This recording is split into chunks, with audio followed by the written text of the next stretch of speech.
acompanhando a gente pela internet, mesma coisa de ontem, vocês podem mandar perguntas para o preletor aí pelo chat, que a gente vai anotar e vai fazer as perguntas de vocês aqui, tá? Então, não tenho mais avisos, vou chamar o preletor da noite, deixa eu convidar aqui Maciel da Silveira Félix, que é teólogo, professor de Filosofia e História da Rede Particular de Ensino de João Pessoa e presidente do Instituto de Filosofia Calvinista da Paraíba, né, que vai falar sobre ciência, um diálogo possível. Seja bem-vindo. Eu quero orar por você, Maciel. Senhor, nós te agradecemos, Pai, por mais essa noite aqui, que esse evento continue sendo para a tua honra e para a tua glória. Nesse momento, Pai, quero colocar diante de ti a vida de Maciel, como teu servo, Pai, teu filho amado, que se dispõe a estar aqui te servindo, a estar aqui propagando a tua palavra, propagando o conhecimento que vem do alto, Pai. Que agora o teu Espírito Santo, Pai, venha sobre todos nós, para que as nossas mentes, os nossos corações estejam receptivos ao conhecimento que o Senhor vai transmitir a nós através do teu filho, Maciel. É isso que nós te pedimos, já te agradecendo, em nome de Jesus. Amém.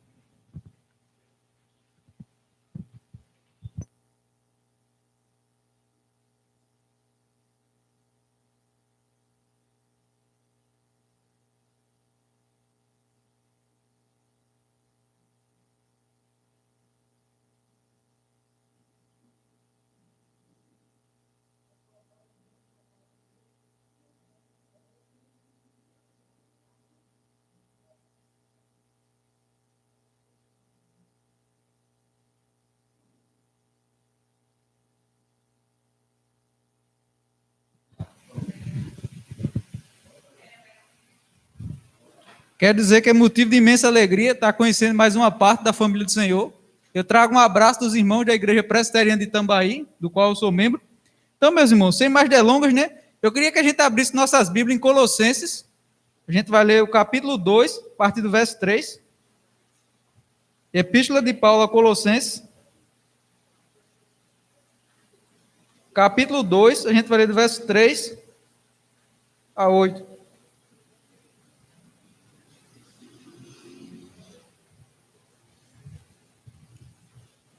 Colossenses, capítulo 2, dos versos 3 a 8.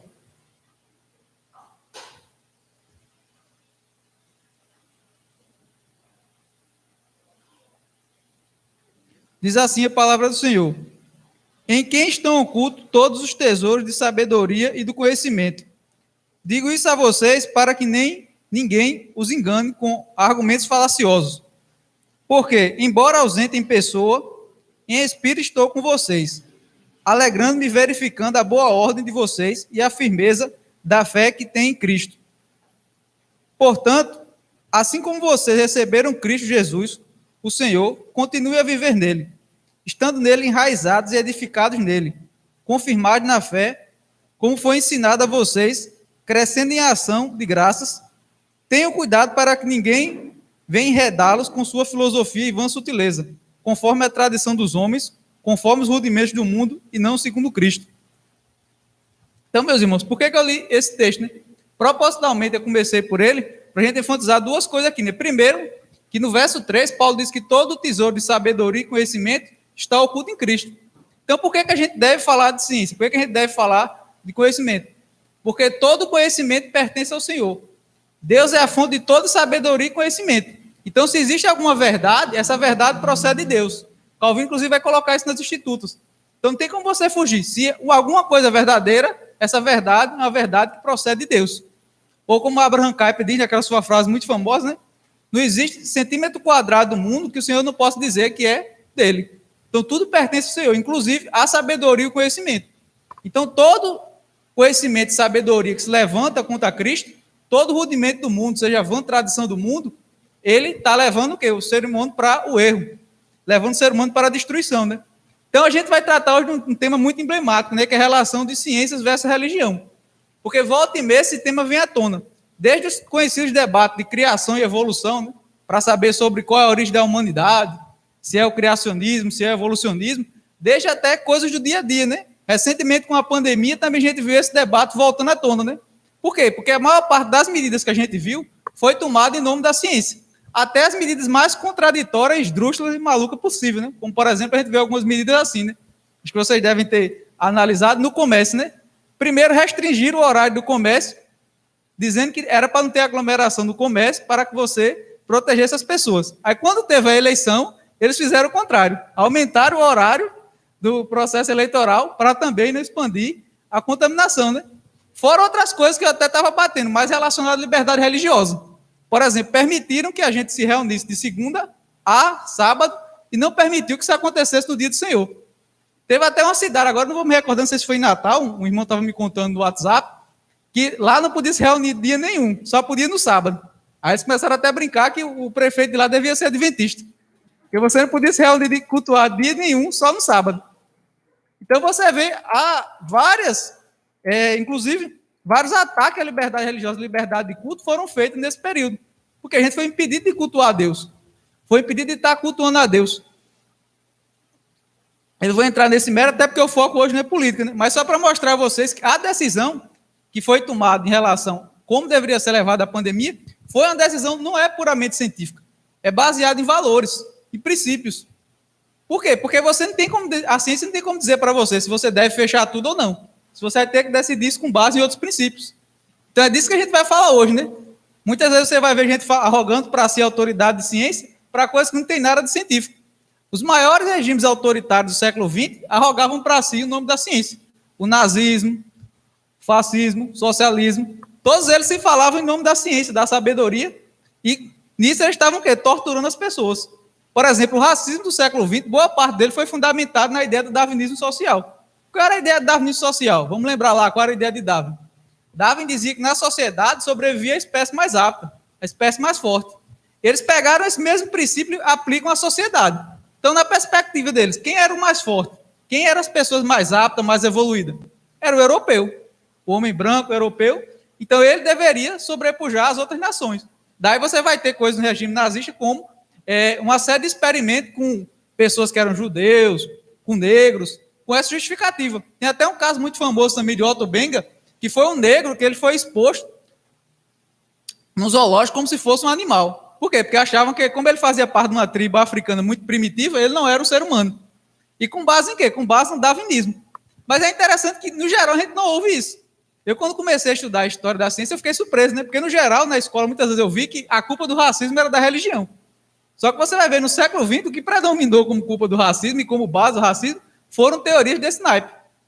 Então, a chamada eugenia era isso.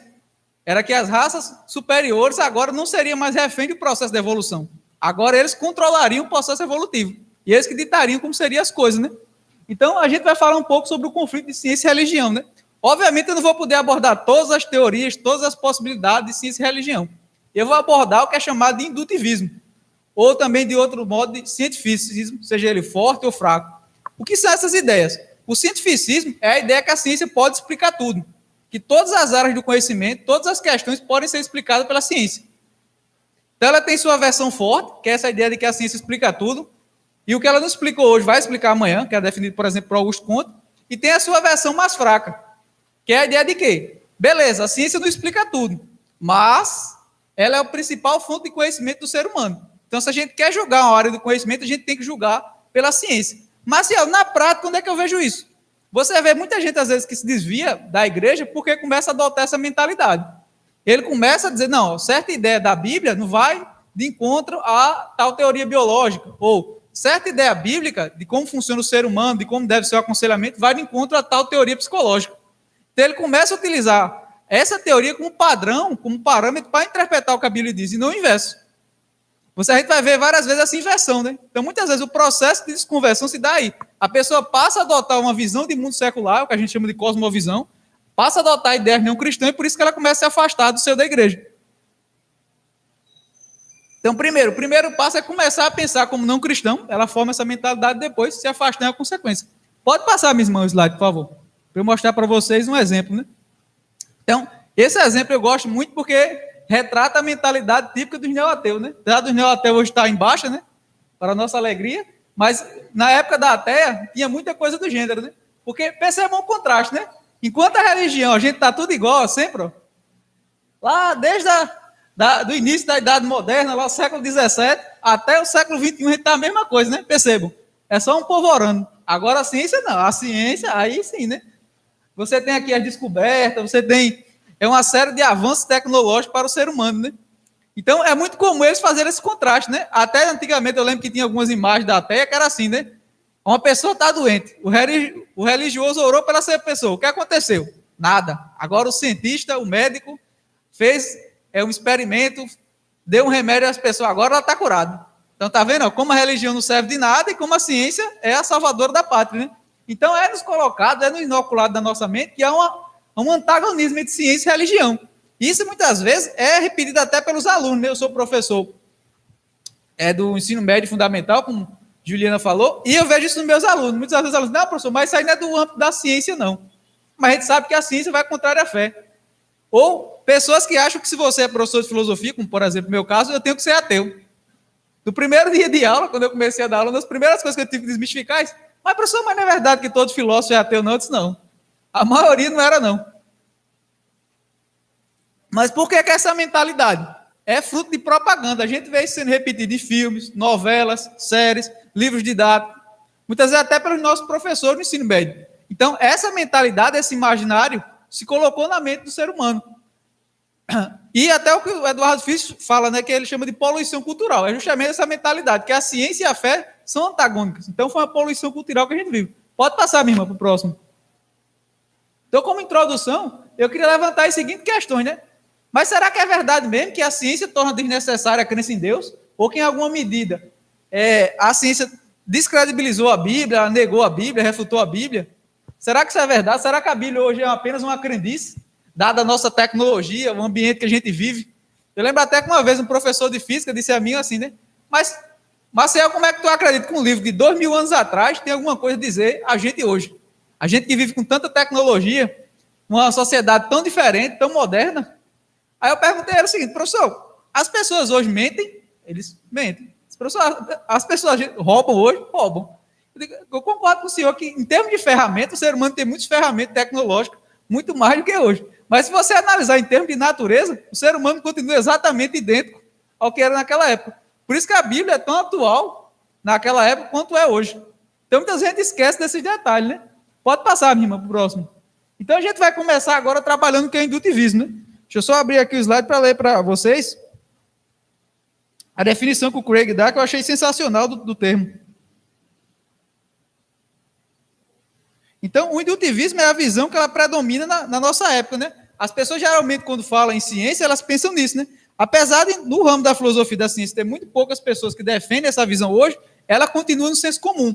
Inclusive, depois que eu terminar de ler, a gente vai ver um vídeo do Richard Dawkins, que ele foi um ateu muito famoso, ele escreveu o livro Deus, um Delírio, escreveu O Relojoeiro Cego, uma série de livros onde ele tenta provar que Deus não existe. Ele era até chamado de apóstolo do neoateísmo.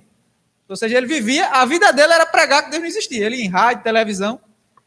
Então, era da mesma forma que a gente vai de porta em porta, levando o evangelho, Dawkins ia de porta em porta, tentando levar a descrença. Segundo ele, libertar as pessoas do jugo da religião, né? Então, Craig define o indutivismo da seguinte forma.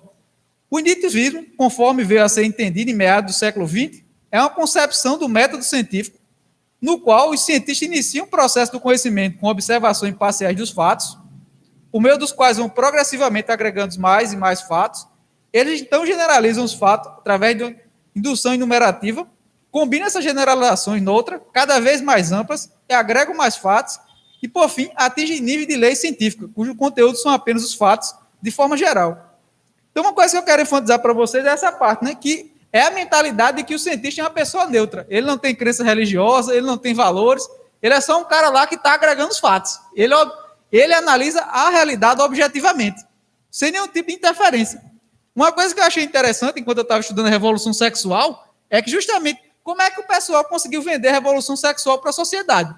Se ele chegasse dizendo para você, ó, a gente está querendo perverter os seus filhos, acabar com a família tradicional, isso ia vingar? Não ia.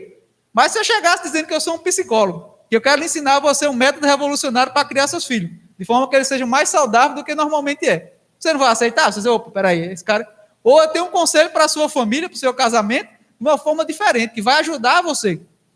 Então perceba o que a Escritura diz. A Escritura diz que Satanás muitas vezes se transveste de anjo de luz. Fazendo uma versão aqui atualizada, muitas vezes ele se traveste de psicólogo, de professor de filosofia. Porque muitas vezes a gente esquece de que o principal instrumento de Satanás, desde o Jardim do Éden, foi falsas ideias. Como é que ele tentou Adão e Eva? Muitas vezes a gente pensa, não, vamos girar o disco aqui de trás para frente, para ver se a gente vê uma mensagem satânica no CD da Xuxa ou alguma coisa assim, uma mensagem subliminar. Só que muita gente esquece aquilo que está sendo dito de forma clara. Por exemplo, tem uma frase muito famosa do Aleister Crowley, que inclusive foi tema de uma música de Raul Seixas, Sociedade Alternativa, que ele dizia assim: faça o que tu queres, pois a única lei que existe é o próprio amor. Você vai dizer, tem que palavra bonita, é faça o que tu queres, o que existe é o próprio amor. Não tem dizer, isso aí é uma frase cristã. Eu até testei uma vez com meus alunos, eles disseram, não, professor, isso é uma frase cristã. Eu disse, não, foi o maior satanista do século XX que disse isso. Aí depois eu fui explicar o conteúdo, né? Então, qual é a ideia dali? A ideia é de que você deve seguir seu coração. Você não deve ter sua vida pautada pela palavra de Deus, por nenhuma lei externa, por nenhuma divindade. Você deve seguir o seu coração e ser pautar a sua vida por ele. Então perceba, na nossa sociedade, muitas vezes o que é vendido com discurso científico, com verniz científico, na verdade é satanismo. Na verdade é verdadeiras abominações. Então, você pega, por exemplo, o relatório de Alfred Kinsey, por exemplo, que foi utilizado para você legislar as coisas mais absurdas dos Estados Unidos, desde o comportamento homossexual, pedofilia e por aí vai. E detalhe, ele, inclusive, na época que ele estava fazendo relatório, ele usou um monte de dado falso, ainda tem isso. Mas utilizaram ele para fazer leis para soltar estuprador. E tudo, de novo, em nome da ciência. Se você ver qualquer documentário de revolução sexual, vai ter esse cara aparecendo. E ele era psicólogo, psicanalista, ele escreveu 2 livros sobre o comportamento sexual do ser humano, baseado no darwinismo, tudo isso. Então percebam, que é o que eu quero mostrar para vocês, como a ciência influencia a nossa sociedade. Tem um artigo do Paul Feyerabend, que ele diz assim, protegendo a sociedade da ciência. Onde ele vai falar disso, né, que como a ciência tem um poder muito grande, ele diz até que os cientistas atualmente têm a influência que no passado tinham os sacerdotes. Da mesma forma que os sacerdotes do passado eram temidos, e tudo que eles falavam era muitas vezes tido como lei, hoje é o cientista. Então, cabe a gente refletir, né? A gente tem uma postura crítica sobre isso, né? Então, o cientista não é uma pessoa neutra, ele tem crença, ele tem valores, e não existe um conflito entre ciência e religião. Porque não existe a ciência, existem cientistas. Existe cientista ateu, existe cientista crente, existe cientista muçulmano, umbandista, e por aí vai. Existe cientista com as mais variadas concepções diferentes. Da mesma forma que existe filósofo cristão, filósofo ateu, filósofo budista. Para todo tipo de crença religiosa, você vai ver pessoas defendendo. Então, é isso que a gente tem que desmascarar, esse discurso. Porque muitas vezes a pessoa está transvestindo de ciência, na verdade, a concepção religiosa dele.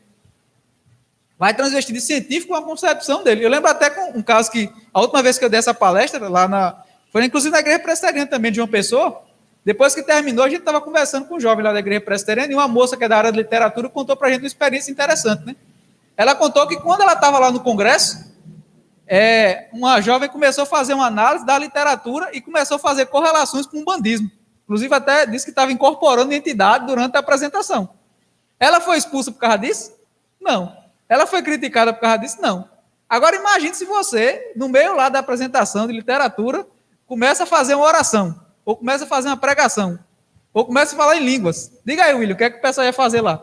Ele ia aplaudir você? Então fica para a reflexão da gente. Pode passar, minha irmã, para o próximo. Então qual é o problema? Qual é a raiz do problema? A raiz do problema está justamente aí, né? O Clifford vai dizer o seguinte: é sempre errado, em qualquer lugar, para qualquer um, crer em qualquer coisa com evidência suficiente. Então, o que é que ele está se referindo por evidência aí? Ele está falando por evidência científica. Então, a ideia do indutivismo, do cientificismo é o quê? Que a ciência é o critério geral para julgar qualquer coisa. Então, a ciência é a Bíblia do cientificista. Da mesma forma que o cristão, para julgar se um comportamento é certo ou errado, bom ou ruim, ele não vai usar a Bíblia, a gente vai recorrer à Bíblia, não vai recorrer ao que está escrito. Da mesma forma, eles vão tentar, de alguma medida, fundamentar a sua crença na ciência para tentar daí julgar as coisas. É tanto que o Clifford diz, né? É errado. Percebam, não é só um erro lógico. Para ele é um erro moral. Você comete um erro ético se você acredita em uma coisa sem prova científica. Mas será que isso justifica essa crença? Pode passar, minha irmã. Então, antes disso eu lembrei, né? Vamos ver só o vídeo do Dacos, antes da gente seguir. Coloca aí, por favor, meu irmão, o vídeo do Dawkins, que a gente vai comentar esse silogismo aí.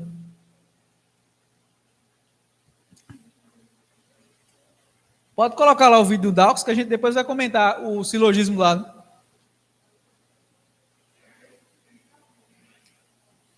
Porque no vídeo a gente vai ver como geralmente os neoateus justificam a ciência, né? Muita gente pensa, não, o cara tem título de doutor em ciência, então ele sabe do que ele está falando, né?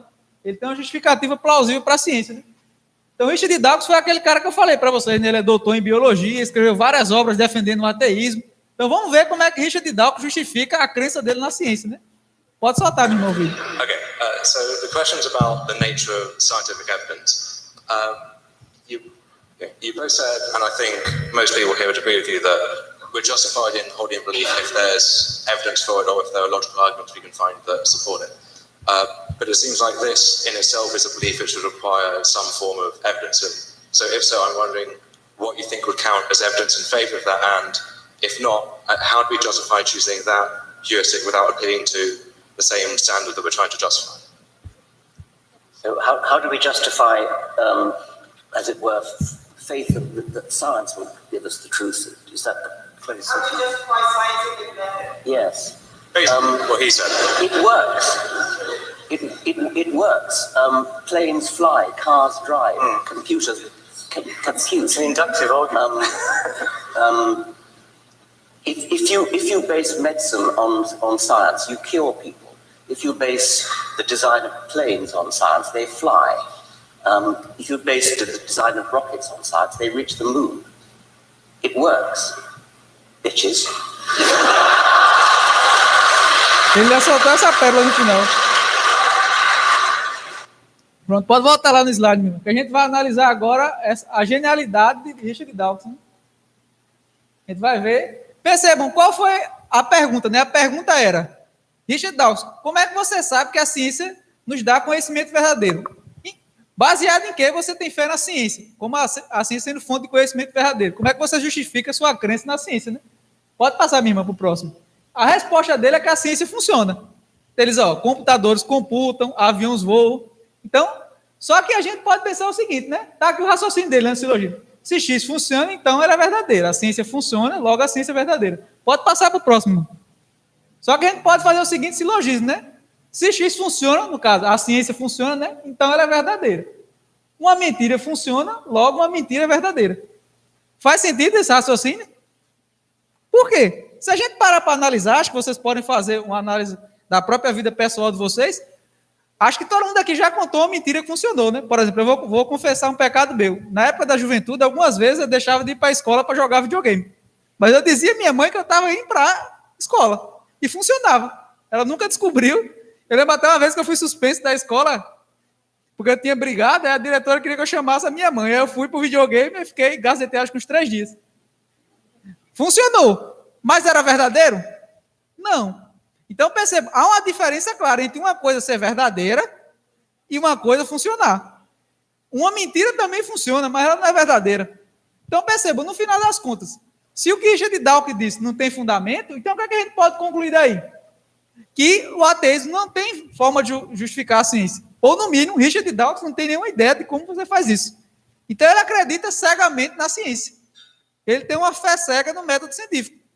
E ainda a gente pode piorar a situação dele, né? Porque se Deus não existe, se Cristo não é o fundamento do conhecimento da sabedoria, então como é que a gente pode conhecer o mundo? Pense aqui na perspectiva evolucionária, né? A gente tem uma evolução do ancestral comum aos símios, que era um ser que não era dotado de razão, leis da lógica, moralidade, nem de uma cognição confiável como a gente.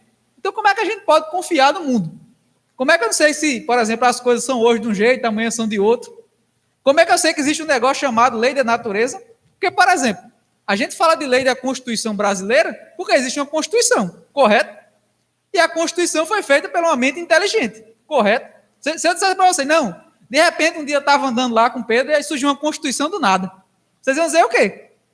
Por acaso, foi por acaso, assim, do nada assim, surgiu uma Constituição. Vocês vão dizer o quê? Maciel está doido. Da mesma forma, a ideia do ateísmo é basicamente isso, né? Do nada, é um absurdo metafísico, surgiu alguma coisa, depois, por um processo não causado, aleatório, você vai chegar a uma Constituição. Você vai chegar um universo que tem leis, regras que você pode conhecer ou discernir, né? Ou pelo menos, no mínimo, princípios. Então, percebam a complicação que está dentro da visão ateia, né? Enquanto muita gente acha que ser ateu é ser racional, na verdade, você vai analisar a luz da Escritura, você vê que é o contrário. O ateísmo, a tendência natural é levar você ao ceticismo. Se você entende as implicações do ateísmo, você vai chegar ao quê? À ignorância. Você não tem como ter conhecimento certo de nada. Porque você não tem como confiar na sua razão. Porque ela é fruto do acaso. Nietzsche tem uma frase muito famosa, né, sobre isso, né? Falando nisso, né? Se a gente é uma evolução dos símios, né? Como é que a gente vai ter certeza que nosso aparelho cognitivo funciona para isso? Por exemplo, por que a gente não sabe que tudo que a gente acredita no mundo é mentira? E nosso aparelho cognitivo foi evoluído para acreditar em mentiras para a gente sobreviver. Porque a ideia de Dawkins é o quê? Você tem Dawkins de Darwin, é a sobrevivência do mais apto. Então não quer dizer que você vai estar evoluindo para acreditar em verdade. Pode ser que você esteja evoluindo para acreditar em qualquer coisa. E isso seja útil para a sua sobrevivência. Porque muitas vezes a verdade é muito mais dura do que a mentira, né? Mas dando continuidade, né, então a gente vai começar a analisar alguns filósofos da ciência e a perspectiva que eles trazem sobre a ciência, né? O primeiro é esse camarada bonito aqui, né, que é o Karl Popper, né? Ele é muito citado em curso de biologia, química, física, ciências humanas também, porque ele vai trabalhar muito sobre como o método científico funciona, né? Então ele vai dizer uma coisa que é muito interessante, né? Ele diz assim, ó: nós sabemos que nossas teorias científicas sempre permanecem como hipóteses. Pode passar, minha, para o próximo. Na ciência, não há nenhum conhecimento no sentido no qual Platão e Aristóteles entendiam a palavra, no sentido que implica finalização. Na ciência, nunca teremos razão suficiente para a crença de que alcançamos a verdade. ênfase no final aqui, ó. Na ciência, nunca teremos razão suficiente para a crença de que alcançamos a verdade. Então, vamos aqui entender em detalhes a citação, né? Primeiro, o que é conhecimento no sentido de Platão e Aristóteles? Conhecimento no sentido de Platão e Aristóteles, no sentido finalista, era uma crença que você tem, mas não é só qualquer crença, né? Tipo, eu acho que o Cruzeiro é o melhor time do Brasil. Provavelmente a maior parte dos irmãos vai achar que eu estou doido. Mas é uma crença que você pode demonstrar como verdadeira. E demonstrar sem nenhuma possibilidade lógica de erro. Na visão clássica, conhecimento era uma crença que não tinha chance de você estar errado, né? Por exemplo, como eu vi na época que eu estudava filosofia ainda, a gente estava pagando uma cadeira de ciência humana. Aí meu professor de psicologia disse assim, ele soltou a seguinte pérola: olha, é porque na ciência é diferente. Na ciência, a verdade de hoje, amanhã é mentira. Amanhã você tem outra verdade. As pessoas que viajam isso aí. Como é que um negócio pode ser verdadeiro hoje, mentira amanhã, na semana que vem verdade de novo? E eu questionei para ele, né? Digo, se você parte de uma teoria comum, né, de verdade, que a verdade seja lá uma teoria da correspondência, né, que a verdade é uma ideia que corresponde à realidade, ela não pode ser hoje verdadeira, amanhã é mentira, né? Ela tem que ser sempre verdadeira, tem que ser eternamente verdadeira. E ainda mais se a gente que é cristão, que a gente entende que a verdade é você pensar o pensamento de Deus sobre determinada coisa, não tem como Deus estar errado sobre as coisas. Se você conhece algo de fato, você conhece essa coisa para sempre. Tem como ser hoje verdadeiro, amanhã ser falso? Se hoje é verdadeiro e amanhã é falso, é porque você não entendeu o negócio. Então, o ponto que eu quero que vocês gravem é isso, né? Então, Popper está dizendo que a ciência não tem como alcançar a verdade final. A ciência nunca bate o martelo em nada. Então, percebam aí, aqui que a gente já tem que começar a fazer um juízo. Nós, como cristãos, a gente acredita o quê? Que a Bíblia é a infalível palavra de Deus. Correto? Acredito que todo mundo aqui é cristão ortodoxo. Então, a gente não acredita que a Bíblia é a infalível palavra de Deus? A gente acredita que a Bíblia pode errar? Não. Tem aí todo mundo comigo, né? Mas um dos caras que é especialista na ciência está dizendo que a ciência é o contrário. A ciência não é infalível, ela é um empreendimento falível e pode errar. Então, a gente deve colocar o julgamento científico ou uma conclusão científica no mesmo padrão do que um julgamento teológico que está coerente com a Escritura? Não.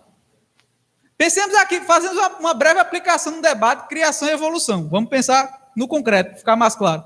Se a Bíblia diz que o mundo foi criado em 6 dias, peguemos um exemplo, né? Interpretação tradicional de Gênesis. E a gente está certo disso. Só que a maior parte da comunidade científica diz o contrário. E aí, quem é que está? Quem é mais confiável?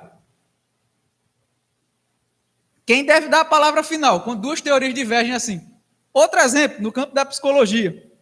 Se você, vamos supor que está na época que predominava a teoria de Freud, acerca do desenvolvimento do ser humano, que era a visão ateísta, que o ser humano evoluiu, e tentava explicar o comportamento a partir do inconsciente.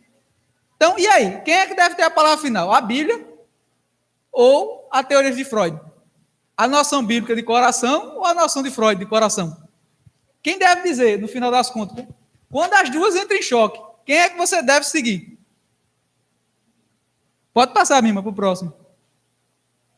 Então, a gente vai começar a ver alguns dos problemas que o método científico comete, né? E um dos erros que faz com que especialistas como o Karl Popper digam que a ciência não tem conhecimento do sentido final, né? Eu só queria ler outra citação, antes da gente partir para analisar esse exemplo, que é uma citação muito famosa de outro cientista, né? Cientista e filósofo, Bertrand Russell. Deixa eu só pegar aqui para a gente ler. Para você dizer que eu estou usando gente cristã, né? Karl Popper não era cristão e nem Bertrand Russell, né? Bertrand Russell gostava tanto de cristianismo que ele escreveu um livro com o seguinte título: Por que não sou cristão? Então você vê como o cara era um rapaz de fé, né? Então ele diz assim, ele falando da ciência: todos os argumentos indutivos, em última instância, se reduzem à seguinte forma: se isso é verdade, aquilo é verdade. Agora aquilo é verdade, portanto isso é verdade. Esse argumento é, certamente, formalmente falacioso. Suponha que eu dissesse: se pão é uma pedra, pedras alimentam. Então esse pão me alimentará. Agora esse pão me alimenta, portanto ele é uma pedra, e pedras alimentam. Se eu fosse promover tal argumento, certamente pensaria que sou louco, mas ele não é fundamentalmente diferente do argumento sobre o qual todas as leis científicas são baseadas. Não se preocupem com o raciocínio, eu vou dar a versão simplificada dele para a gente entender. Mas o ponto que eu quero que vocês prestem atenção é o que ele diz no final. Bertrand Russell, que era um matemático, lógico, estudioso da ciência, ele diz o seguinte: se eu fosse promover tal argumento, certamente pensaria que eu sou louco, mas ele não é fundamentalmente diferente do argumento sobre o qual todas as leis científicas são baseadas. Então percebam, Bertrand Russell, que era um estudioso da coisa, ele percebia que o raciocínio científico, ele tem falha, ele tem problema. Aqui a gente não está dizendo que a ciência é inútil, mas na frente eu vou falar do papel que eu acho que é adequado para a ciência. Mas o que eu quero mostrar para vocês é que ela tem falha. A ciência não é algo que você deve colocar no altar para idolatrar. Como empreendimento humano infalível, ela tem que estar constantemente sob juízo crítico. Por quê? Como o exemplo que eu falei anteriormente. Em nome da ciência, na nossa sociedade tem feito inúmeras atrocidades. Um exemplo que a gente pode pegar para mais próximo é o aborto. Tem lugares que crianças com síndrome de Down estão deixando de existir. Por quê? Porque as mães estão abortando. Quando sabe que a criança vai nascer com qualquer problema congênito, a mãe já aborta antes. Então, percebam como é perigoso. E como sempre, ela desculpa, não, porque é a ciência que ensina, a ciência diz isso, a ciência diz aquilo. Então, sempre a ciência é utilizada como desculpa para isso, né? Mas vamos lá, vamos entender o que é a falácia da indução, né? Vamos me acompanhar no seguinte raciocínio. Se eu estou em Atenas, eu estou na Grécia. Eu estou na Grécia, portanto, eu estou em Atenas. Esse raciocínio está correto? Por quê? Por que ele não está correto? Hã? Não entendi. Exatamente. Eu posso estar em outro lugar da Grécia, né? O Bertrand Russell vai dizer que todo raciocínio científico é desse naipe aqui. Todo raciocínio científico passa por um tipo de falácia da indução. Por quê? Você vai sempre estar tentando correlacionar coisas, né? Vamos para outro exemplo mais simples, né? Para a gente ver onde é que acontece esses erros. Vamos supor que a gente está analisando a eleição passada, né? A gente tem aí, para presidente, né? Eu gosto muito desse exemplo, que é mais fácil. Você tem Bolsonaro, você tem Haddad e você tem Ciro Gomes, né? Então, qual é o perigo da indução aí? Se você fizesse uma pesquisa no Ceará, que é lá o redito de Ciro Gomes, para presidente, você acha que quem ganharia para presidente lá? Foi lá, até eu não me lembro, foi o único estado do Brasil, naquela eleição que Ciro ganhou. Era Ciro, Haddad e Bolsonaro. E outro fenômeno também interessante, até aqui na Paraíba mesmo, se você fizesse uma pesquisa só em Bahia, lá também ganhou Haddad em primeiro lugar e Bolsonaro em segundo. Então percebam, dependendo da amostra que eu treino, eu já vou fazer um raciocínio totalmente errado. Então, muitos raciocínios científicos, eles são baseados em evidência parcial. Por quê? Você não tem como julgar tudo. Você não tem como analisar cada caso. Você não tem nem como definir cientificamente o que é o ser humano. Como é que você vai definir o ser humano cientificamente?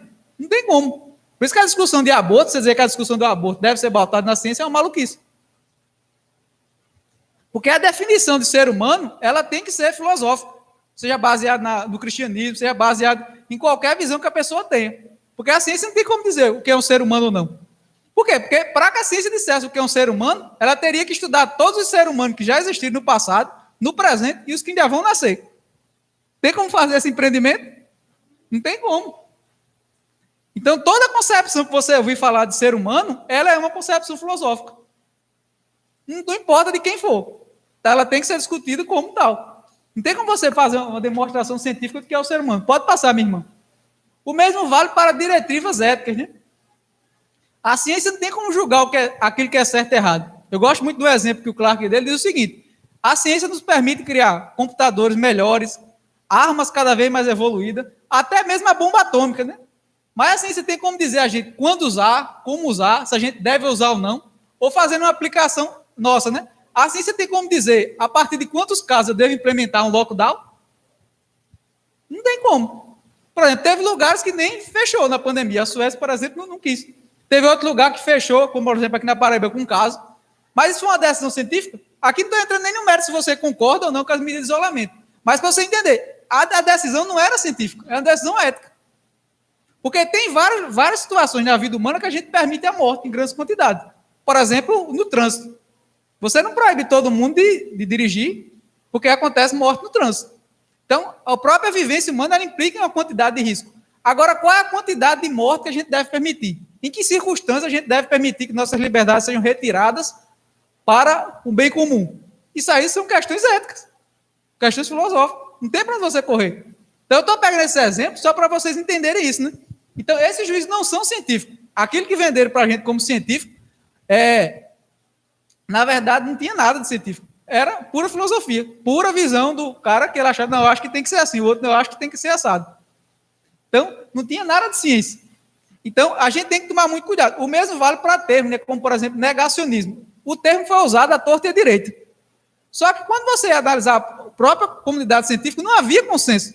Mas, se em coisas que já fazem milênio o pessoal não tem consenso, imagina coisa que está surgindo agora. O pessoal está brigando. Então, é uma coisa que vários autores de história e de filosofia da ciência falam, né, que muitas vezes o termo científico ou não é utilizado para tentar cessear um grupo. Esse é um exemplo claro disso. Design inteligente. Sei que vocês já ouviram falar do termo de design inteligente. Que é a ideia de que, ao invés de você aceitar a visão naturalista, que tudo surgiu por acaso, tudo surgiu por nada, é a ideia de que você tem um projetista. Aqui a gente não está nem identificando quem é. Se é o Deus da Bíblia, se é o Deus muçulmano. É só a ideia de que tem um projetista. Por que é que, no geral, o design de inteligência é acusado de não ser científico? Porque eles querem cessear essas pessoas. Tem um documentário, Expelidos, Impedidos de Pensar, onde ele mostra várias pessoas que foram até demitidas simplesmente porque mencionaram o termo design inteligente nos Estados Unidos. Teve um cara evolucionista, mas porque ele mencionou o termo na universidade, viram, aí ele foi cancelado, né? Acho que na época não tinha nem o termo do documentário, mas ele foi cancelado lá, expulso. Então, voltando ao ponto, a ciência não tem como fazer juízos éticos. Juízo de certo e errado não tem como a ciência fazer. Então, mais um exemplo de coisa que está para além do campo da ciência, né? Pode passar para o próximo. Outro problema, a ciência tem como determinar o seu próprio valor? Ou seja, por que a gente deve gastar tempo fazendo ciência? Aí você pode dizer, não, mas porque a gente deve salvar a vida das pessoas. Mas quem disse que a gente deve salvar a humanidade? Se eu dissesse para vocês que tem alguns ambientalistas radicais que têm escrito livros defendendo a extinção da humanidade, o que é que vocês me diriam? Outro caso engraçado, eu estava vendo um debate recentemente na área de filosofia analítica, de ética, pessoas discutindo se você deveria ter filhos ou não. É sério, não estou brincando não, as pessoas estavam discutindo se deveriam ter filhos ou não. Então, de onde é que vem essa ideia que a gente deve continuar prolongando a vida do ser humano? Por que a gente não tem que extinguir o ser humano? Por que a gente não pode achar que o ser humano é a praga da humanidade, como defende esses ambientalistas malucos? Percebam, a gente, enquanto cristão, tem como responder essa pergunta. Por quê? Porque Deus criou o ser humano à imagem e semelhança. E o pecado que manchou tudo. Mas Deus está no processo de redenção do seu povo. Mas agora, por um minuto, esqueça que Deus existe. E olhe só horizontalmente. Não é um cenário desesperador? Você vê uma pessoa matando o outro, estupro, roubo de todas formas. Você vê pai matando filho. Você vê desigualdade. Você vê todo tipo de sorte e maldade. Então, se a gente está fadado só a observar o mundo com os olhos do mundo horizontalmente, esquecendo de Deus, a gente está fadado a se desesperar e chegar a conclusões malucas como essa. Fora outras ideias que têm chegado também, né? Como, por exemplo, que a visão de... fugiu o nome dele agora, Peter Singer, que defende que um porco, ele é mais ser humano do que um bebê, dependendo da idade. Outra maluquice que ele defende até a relação sexual com o animal. Eles, contanto que seja consensual, não sei como é que você perde o consenso do animal, né? Mas não tem problema. Então, podem seguir. Pode passar mesmo o próximo. Pronto, para aí. Muito obrigado. Então, o que Clarke está colocando é o seguinte, né? A ciência não pode determinar o seu próprio valor. Isso também tem que vir numa filosofia. Por que eu devo fazer ciência? E por que a ciência vingou no ambiente cristão? Justamente porque existe a ideia que Deus criou o mundo, que existe uma ordem que a gente pode conhecê-lo, e que a gente pode usar esse descoberta científica para amenizar os efeitos da queda. Inclusive, vários autores vão usar, inclusive, essa terminologia, né? E Douglas Wilson, estava lendo um livro dele sobre produtividade, ele fala uma coisa muito interessante, né? Como a tecnologia também é uma forma de você se ver o próximo. Né? Ele cita o exemplo do celular, por exemplo, né? Ele diz, você ter um celular é como você ter 10 mil servos. Como assim? Diz, se você quer aprender inglês, tem um aplicativo para aprender inglês. Se você quer administrar sua conta, tem um aplicativo para você administrar suas contas. Se você quer ler, tem um aplicativo para você ler. Então, antes, coisa que você tinha que ter uma infinidade de servos na sua casa para fazer, hoje você tem no celular. Agora, ele diz uma coisa que eu achei interessante. Ele diz, se você não sabe administrar os servos, o que é que vai acontecer? Sua casa vai ficar uma bagunça. E vai ser inútil. Imagina uma pessoa que ganhou na Mega Sena. Ela tem 10 mil servos. Mas ela não sabe coordenar os servos. O que é que vai acontecer? O servo vai ficar dormindo, um vai fingir que trabalha e não trabalha, um vai roubar as coisas dele. E assim vai. A casa vai virar uma desordem. O mesmo vale para a gente, o uso das ferramentas da tecnologia. E ele diz uma coisa que as ferramentas são bênção de Deus. Para quê? Para amenizar os efeitos da queda. Então, a série de problemas que a gente tem como consequência da queda, a tecnologia ajuda. Então, eu acredito que a tecnologia é bênção de Deus, não é um problema. Mas, na medida que você entende o que é o ser humano, qual é a função dele aqui na Terra. Se você não entende isso, a tecnologia a gente vai ver como mal. Por quê? Porque a tecnologia permitiu também forma de matar as pessoas de forma mais dolorosa. Então, percebam como é importante a sua visão de mundo. Como é importante seus pressupostos filosóficos para abordar a ciência e para abordar qualquer coisa na vida. Então, eu queria ler a citação aqui do Douglas Dumas, falando ainda dessa questão da contradição que é o empirismo, né, e o indutivismo, ou seja lá, o cientificismo, que tudo, vai dar, a grosso modo, coisas muito parecidas. Ele diz assim, por fim, a afirmação de que o conhecimento só vem da experiência sensorial não pode vir da experiência sensorial. Pelos seus próprios méritos, o empirismo deve ser rejeitado. Então, vamos explicar. Eu lembro que uma vez na universidade, debatendo com um rapaz que era ateu, inclusive ele estava debatendo até com um menino que é do instituto, que ele estava debatendo com o Francisco. Aí ele estava debatendo com o Francisco e eles estavam discutindo sobre essa questão da ciência, né? Aí ele disse assim, o nome dele era mais Pedro, tá vendo aí? Aí ele disse assim, né? Ele disse, olha, eu só acredito numa coisa que for provada na ciência. Aí eu perguntei, tem certeza? Eles têm. Se não for provado científico, eu não acredito, não. Aí eu disse, beleza. Então, como é que tu pode provar essa tua fé na ciência? Eu fiz justamente a mesma pergunta que o cara fez a Dawkins. Como é que tu pode provar cientificamente que a ciência é o único método de conhecimento?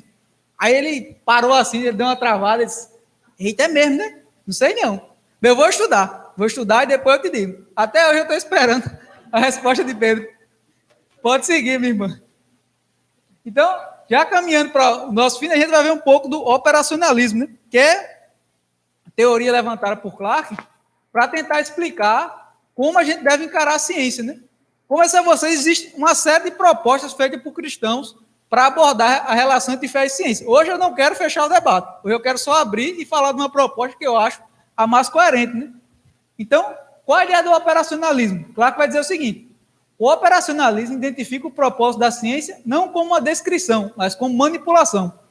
As leis não são declarações cognitivas acerca da natureza, mas instruções para serem obedecidas no laboratório. Elas não dizem o que a natureza tem feito, dizem o que os cientistas devem fazer. Volte, minha irmã, só por favor, no slide anterior. Por que eu coloquei essa imagem? Eu coloquei a imagem, não foi à toa, né? Por quê? Porque o conceito de observação ele vai mudando conforme o tempo. Você começa a estudar a filosofia da ciência, você percebe isso. Porque no início do século XVI, XVII, a observação era observação mesmo, era eu pegar um troço e olhar assim. Só que hoje, quando a gente está falando de observação científica, muitas vezes a gente está falando de quê? De aferição de uma coisa por meio do instrumento. seja o microscópio, o telescópio, seja você fazer uma análise estatística, é você fazer uma análise indireta da realidade. Percebe? Não é mais eu pegar um troço e olhar. É você analisar isso através do instrumento. Você tem muitas vezes uma observação indireta. Então é por isso que Clarke vai dizer que a definição, na visão do operacionalismo, ela é definida a partir do instrumento. Porque quando a gente mede comprimento, a gente faz o quê? A gente pega uma trena e mede o comprimento. A gente fala de comprimento da Terra e comprimento do espaço. Mas a gente mede as duas coisas do mesmo jeito? Não, não é o mesmo método da aferição.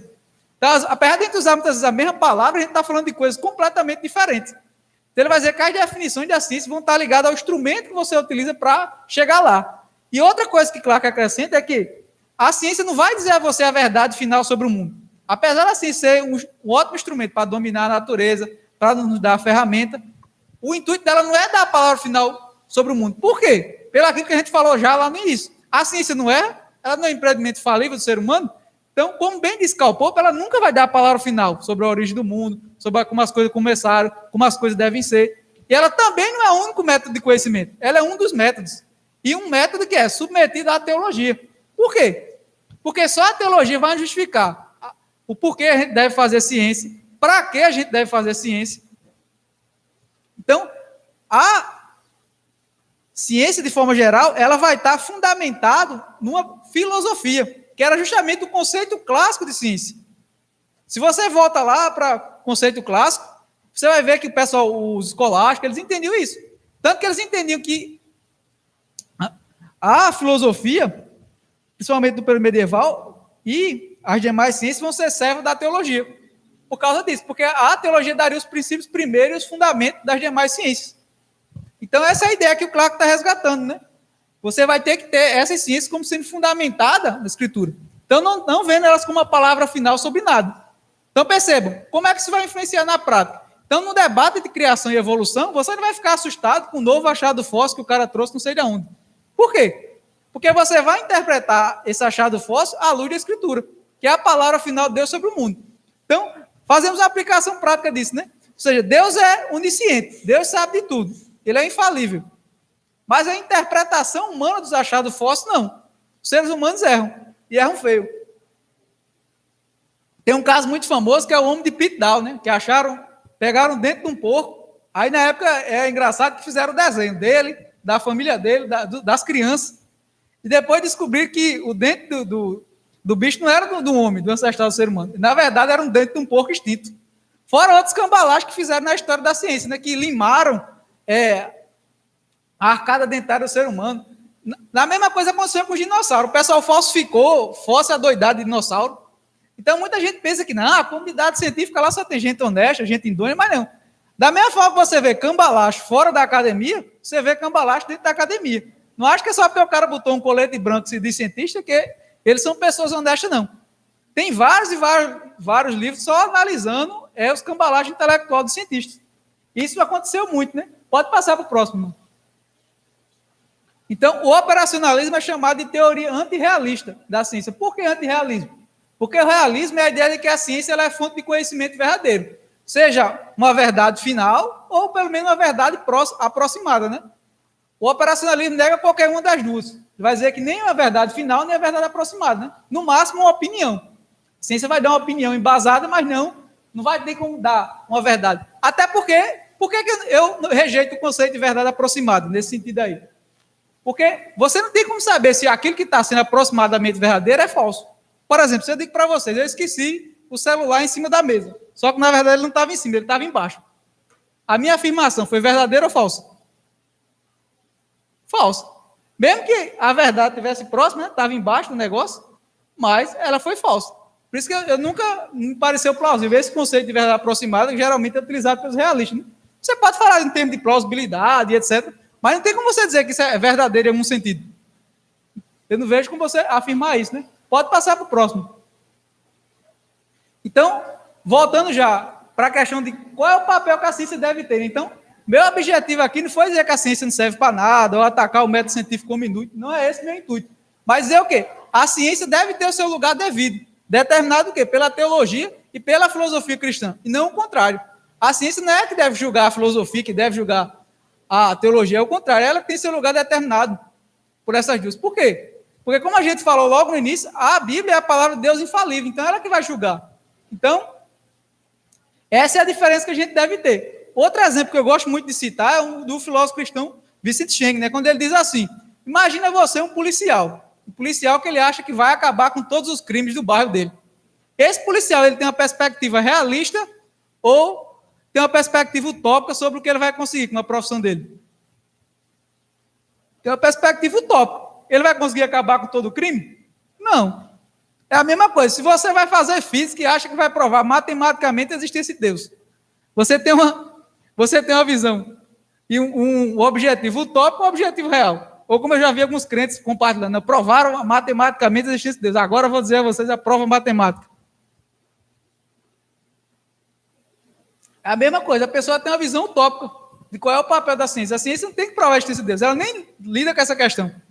Para começo de conversa. Porque, por definição, Deus é transempírico. Deus não é espírito? Você consegue tocar, sentir, observar um espírito? Não. Tem como você provar cientificamente. Então, começa por aí, né? Então, o que a gente está querendo pontuar aqui é que a ciência deve ser colocada no seu devido lugar. Nem acima, nem abaixo. Ela é útil, traz boas opiniões, traz tecnologia, traz ferramentas. É uma bênção de Deus. Mas o problema que acontece na nossa época é que ela é colocada como ídolo. As pessoas idolatram a ciência, tratam os cientistas como sacerdote. E muitas vezes negligenciam a palavra de Deus em nome da ciência. Colocam a palavra de Deus em segundo plano para seguir os cientistas. Em vários aspectos, principalmente em questões éticas, né? Como eu citei para vocês o exemplo da revolução sexual. Muitas vezes colocam-se, por exemplo, o pastor diz, não, a gente tem que lutar pelo casamento. Aí vem o psicólogo, não, isso não está dando mais certo, segue teu coração, cara. Parte para outra, vai ser feliz. Então você tem essas coisas, né? Então, volta também o que o salmista fala, né? Do conselho de Deus e o conselho dos ímpios. Pense que o conselho dos ímpios e Satanás, ele não só aparece como aquela figura grotesca que muita gente vê, não, com chifre, com rabo, não, mas aparece muitas vezes transvestido de especialista, né? Eu quero ler só uma citação para a gente concluir, do filósofo cristão Vincent Schenck, e a gente abre para as perguntas, né? Vocês porventura queiram fazer. Ele diz assim, né? Falando sobre a ciência.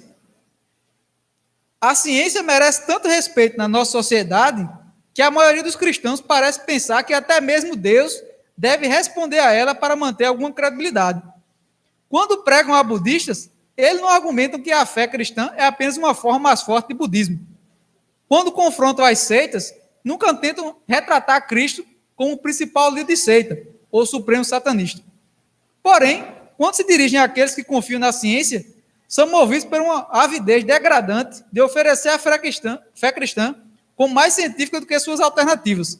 Sem qualquer fundamento, os cristãos admitem que a ciência descobre a verdade, expõe o erro, e que o próprio evangelho, portanto, deve passar pelo teste dela para garantir algum lugar no mundo.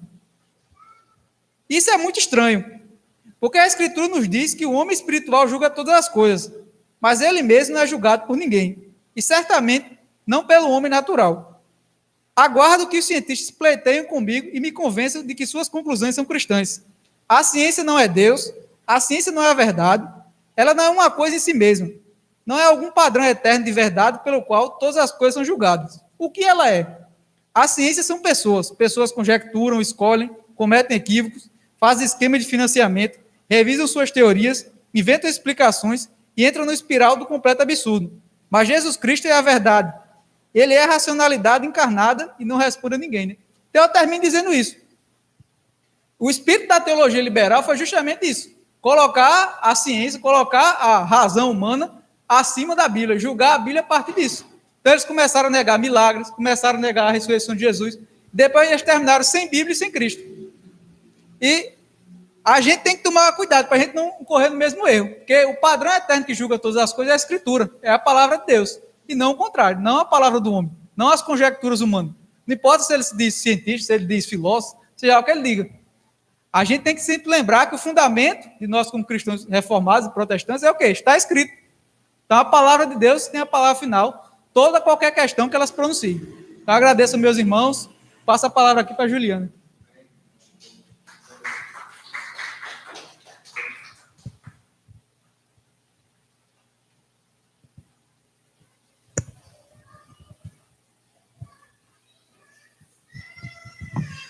Eu não sei vocês, mas eu fico com um nó na cabeça. Cada palestra que eu ouço sobre filosofia da ciência. Eu fico assim, meu Deus, tem muita coisa ainda para aprender. Gente, é um tempo agora que a gente abre para perguntas. Vou começar aqui presencialmente. Tem alguém aqui que quer fazer alguma pergunta? A gente tem 2 perguntas que foi enviada pelo chat, por Marcelo, mas vai complementar. Só podia ser. A gente conhece quem mandou. Mas vai complementar o que você falou. Então, acho que é bom fazer as perguntas dele, claro, né? Com respeito a ele que mandou e para complementar. E então, pessoal, alguém quer... Diga aí, pastor.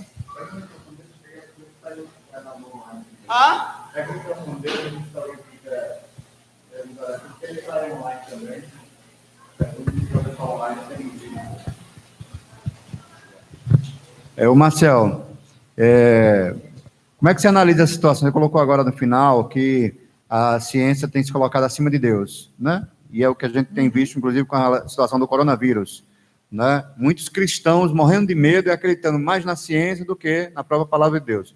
Como é que você analisa essa situação em relação ao coronavírus, Deus, né? A soberania de Deus em relação a toda essa pandemia que está acontecendo e como nós cristãos devemos falar disso para outros cristãos, né? Como é que é a nossa posição, já que a palavra de Deus é superior à ciência?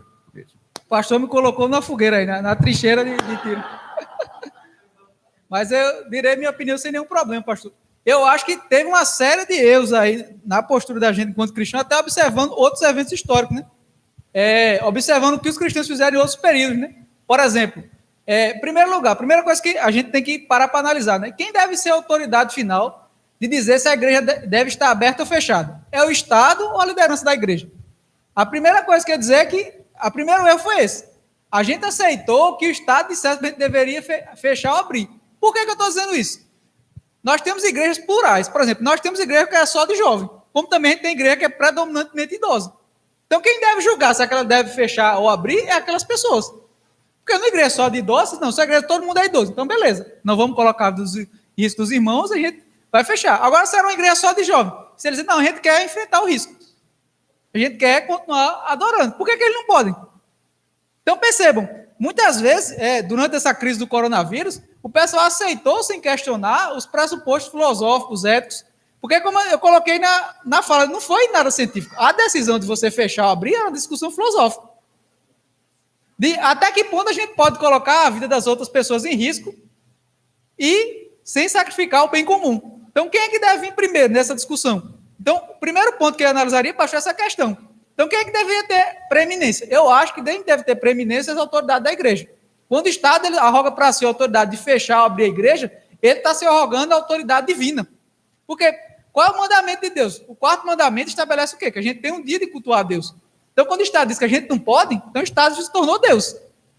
Ele tem mais autoridade que Deus. E os apóstolos, quando eles chegavam e se defrontavam com essa questão, eles fizeram o quê? Mais importa a obedecer a Deus do que a homens. Então, quando o mandamento divino se choca com o humano, a gente se submete ao mandamento divino. Então, em primeiro lugar, a gente vê isso. Fora isso, você teve uma série de politicagem, né? Você viu certas ideias sendo vendidas como científicas, e se você ia de encontro, você era chamado de negacionista. Eu lembro até que eu estava vendo o áudio, antes de vir na palestra passada, que eu falei com o pessoal da BC2, eu citei um exemplo até da questão do terraplanismo, né? Porque quando começou a questão da discussão do geocentrismo e heliocentrismo, os heliocentristas eram os negacionistas. Por quê? Você sente a Terra se mexendo? Você sente a Terra girando? Não, ninguém sente. Hoje a gente tem como senso comum que essa é a teoria mais plausível. Mas perceba, ninguém sentia isso. Na época, quando a galera propôs, a galera disse que esses heliocentristas são doidos. Quem já viu Terra se mexer? Olha aqui, ó. Estou com o pé firme aqui. Eu nunca vi, não. Eu durmo e acordo e não sinto. Eu sinto, por exemplo, se eu for num barco. Se eu estiver num barco balançando, eu sinto a Terra mexendo. Mas não sendo isso, então percebam, muitas vezes, só para concluir, Julinho, então muitas vezes uma teoria, ela começa como um nome negacionista e depois passa a ser uma coisa que é verdadeiro. Um exemplo disso, a origem do vírus. Se você dizia que o vírus se originou no laboratório na China, era doido, você era negacionista, depois o que aconteceu? Surgiu um relatório de dentro dos Estados Unidos que a galera estava tentando abafar a origem do vírus. Então perceba, como foi só uma estratégia para que você implementasse uma narrativa oficial. Exatamente. Alguém mais, pessoal? O microfone está aberto. Não? Vou bater. Vou colocar as de Marcelo tudo junto aqui, porque elas têm a ver. Ele pergunta: por onde começar a derrubar o ídolo da ciência nas nossas vidas e estudos? Por onde a gente começa? E qual a importância de estudar a história da ciência para não cair nas falácias científicas vendidas pela mídia? Muito bom, as duas perguntas, né? O primeiro passo para você derrubar o ídolo é entender como funciona o método científico. Porque muita gente fala de ciência, e ele não faz a mínima ideia de como funciona o método. Qual é o raciocínio lógico que é empreendido para chegar lá?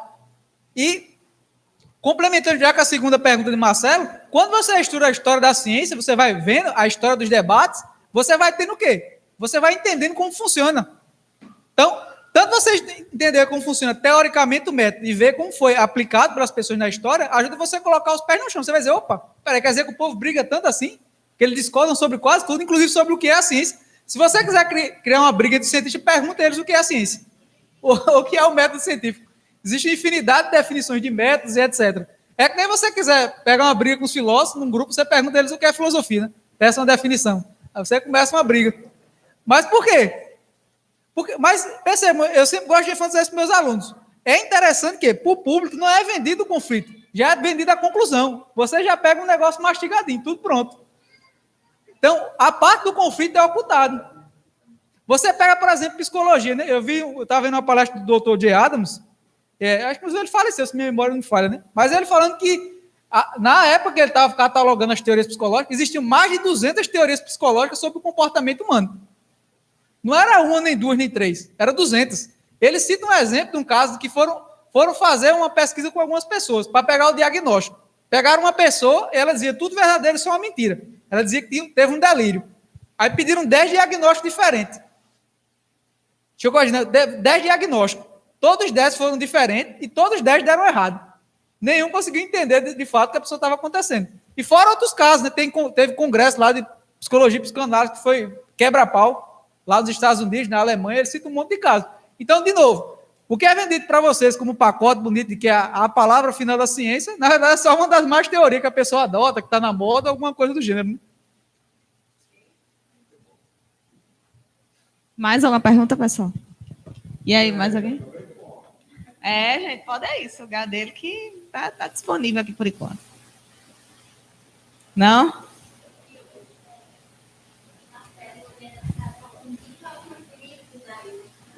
Indicar os livros. Algumas referências básicas, o basicão aqui, para começar. Certo.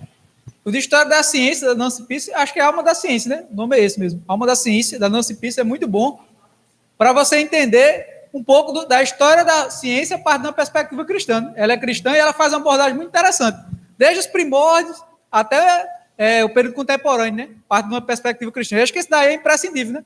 Minha memória não falha da cultura cristã, né? Se não for aqui, os meninos podem me corrigir, né? A editora é Cultura Cristã.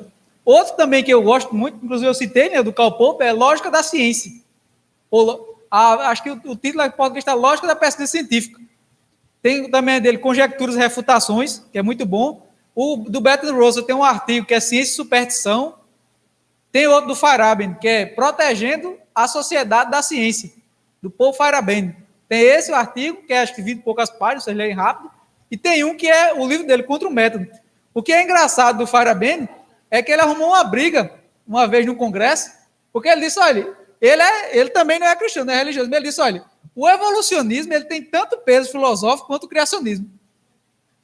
Aí, você imagina a briga que não foi, ele disse que foi xingado em todo tipo de coisa. Então, ele é um dos caras assim, que mais engraçado que eu já vi. Ele não é cristão, né? Obviamente ele vai defender uma série de teorias relativistas, mas a crítica que ele faz ao método científico é algo poderoso. Por quê? Porque ele vai falar justamente o que a gente está dizendo aqui, né? Vai dizer dos pressupostos. E como a pessoa eleva demais o nível da ciência, quando na verdade ele não tem tanta certeza do que ele está dizendo. Ele põe para você uma narrativa que você tem que submeter, mas não tem toda aquela substância, né? Então, acho que esses livros já é um bom começo, né? Para quem quiser iniciar na discussão, já dá para você pegar já. Ok? Mais alguém aí? Não? Bom, então a gente vai encerrar por hoje. Agradecer a Maciel. Esse aqui é uma pequena lembrança da nossa igreja, ó. Acabou de sair, vou fazer a propaganda aí pro povo, nosso Loki. E aí a gente vai presentear, é claro, né? Puxar a sardinha pro nosso lado, então. Mas o que é esse negócio de louco, não? Deus nórdico, não. Né? Não é o Loki, o Deus Não da é o mentira, Loki, não. né? Não é o Loki da Marvel, não. É o Loki... né? Nosso livro de oração comum, que a gente sabe, para quem não sabe, né? Que estiver assistindo, se não tiver algum anglicano assistindo. E agradecer, Marcelo, sua disponibilidade de vir contribuir. E eu quero fazer uma oração final pela sua vida, oração final aqui para todos, para a gente encerrar, né? Vamos ficar de pé, todos aqui, orar e agradecer ao Senhor. Pai eterno de toda bondade, nós te agradecemos, Pai, por mais essa noite, que tu estivesses aqui guiando as nossas mentes para receber e guiando a mente de Maciel aqui para nos conduzir nesse conhecimento, Pai. Nós te agradecemos, Senhor, porque sabemos que toda a verdade só pode ser proveniente e revelada segundo a tua vontade, Pai. Nós sabemos disso e te louvamos por ter esta consciência em nossas vidas, Pai. Pai, eu te peço que agora tenhamos uma volta para casa em paz, em proteção, sob a tua proteção, e que amanhã também tenhamos um dia debaixo do teu livramento, Pai. É isso que nós te pedimos, já te agradecendo, em nome de Jesus. Amém. Amém. É isso aí, pessoal, só um avisozinho, amanhã começamos às 15 horas, tá? Porque amanhã teremos 2 palestras, uma de tarde sobre cosmovisão e à noite sobre ideologia política, mas vai ser seguido, tá? O intervalozinho vai ser meia hora, 40 minutos, de uma para outra, ok? Isso, vai ter, para ninguém precisar ir embora, a gente vai dar o lanche aqui de uma palestra para outra, pode ficar à vontade, tá bom? Então é isso, muito obrigada e até amanhã.